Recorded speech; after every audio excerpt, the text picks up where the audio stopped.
পর্দা করো পরে যাক, নইলে তোমার কবরে হবে ভয়ঙ্কর আযাব। ও মেয়ে তুমি পর্দা করো পরে যাক, নইলে তোমার কবরে হবে ভয়ঙ্কর আযাব। পর্দা হলো নারীর ভূষণ, থাকো তোমার দেহের গঠন, তোমায় দেখে পর পুরুষের নষ্ট হয় স্বভাব। ও মেয়ে তুমি পর্দা করো পরে যাক, নইলে তোমার কবরে হবে ভয়ঙ্কর আযাব।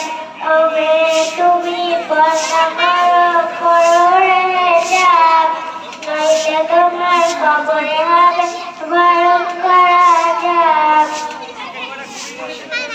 মাশাআল্লাহ। এখন একটা গজল পরিবেশনা করবে জাকিয়া।